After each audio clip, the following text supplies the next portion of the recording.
नमस्कार, मैं शिवानी रतूड़ी आर्यव्रत टाइम्स में आपका स्वागत करती हूँ। बिहार विधानसभा चुनाव जैसे जैसे नजदीक आ रहे हैं, राजनीतिक सरगर्मियां और तेज होती जा रही हैं। इसी कड़ी में केंद्रीय गृह मंत्री शाह ने 3 सितंबर को दिल्ली में भारतीय जनता पार्टी की एक बड़ी बैठक बुलाई है। ये बैठक न केवल पार्टी की रणनीति तय करने के लिहाज से अहम होगी, बल्कि बिहार में भाजपा और एनडीए के भविष्य की दिशा भी तय करेगी।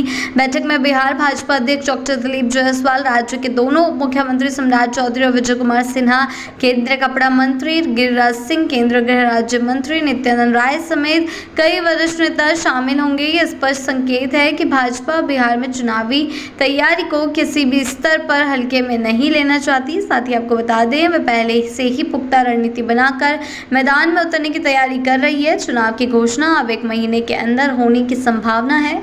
ऐसे में अमित शाह की ये बैठक खास महत्व रखती है। भाजपा ये भली भांति जानती है कि बिहार जैसे राज्य में जातीय समीकरण, स्थानीय मुद्दे और गठबंधन की सियासत चुनावी परिणामों पर गहरा असर डालते हैं, और यही कारण है कि दिल्ली में होने वाली इस उच्च स्तरीय बैठक में सीट बंटवारे, चुनावी एजेंडे, प्रत्याशी के चयन और गठबंधन की मजबूती जैसे विषयों पर गंभीर चर्चा होगी। बैठक के कुछ ही दिनों बाद ही प्रधानमंत्री नरेंद्र मोदी का बिहार दौरा भी प्रस्तावित है। पीएम मोदी 13 सितंबर को पुणे एयरपोर्ट का उद्घाटन करेंगे, जबकि उससे पहले 2 सितंबर को वे वर्चुअल माध्यम से बिहार को करोड़ों की परियोजनाओं की सौगात देंगे।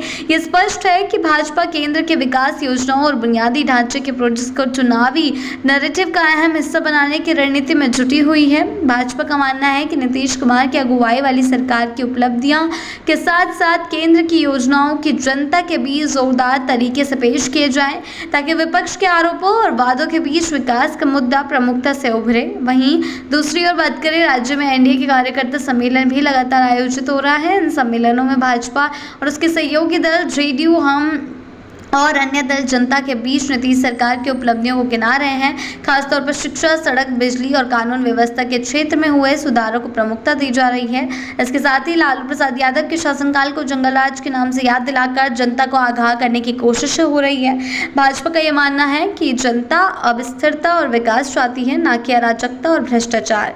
पिछले विधानसभा चुनाव के नतीजों पर नजर डालें तो ये साफ हो जाता है कि मुकाबला कितना करीबी रहा था। उस चुनाव में एनडीए को 243 में से 125 सीटें मिली थी, जबकि महागठबंधन को 110 सीटें हासिल हुई थी। दिलचस्प बात यह थी कि दोनों महागठबंधनों के बीच महज 2% वोट का अंतर था, जिसने पूरे चुनावी समीकरण को बदल दिया।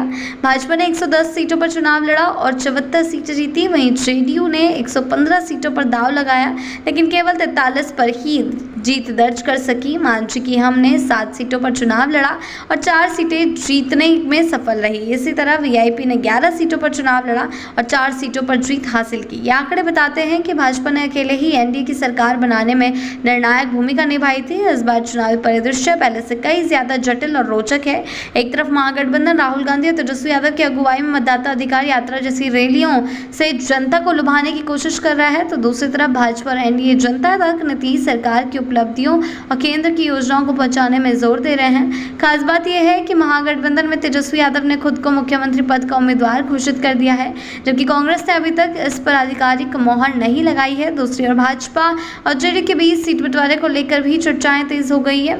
अमित शाह की इस बैठक का एक और अहम उद्देश्य ये भी होगा कि गठबंधन के भीतर किसी तरह का मतभेद न उभरे और सभी सहयोगी दल एकजुट होकर चुनावी मैदान में उतरे। भाजपा ये भली भांति जानती है कि जेडीयू के साथ उसका रिश्ता कई बार खटास और मिठास से गुजरा है, लेकिन चुनावी मजबूरी दोनों को फिर से एकजुट करती है। यही वजह है कि अमित शाह की अगुवाई में इस बैठक में हर पहलू पर गहन चर्चा होगी और गठबंधन की एकजुटता बनाए रखने के उपाय किए जाएंगे।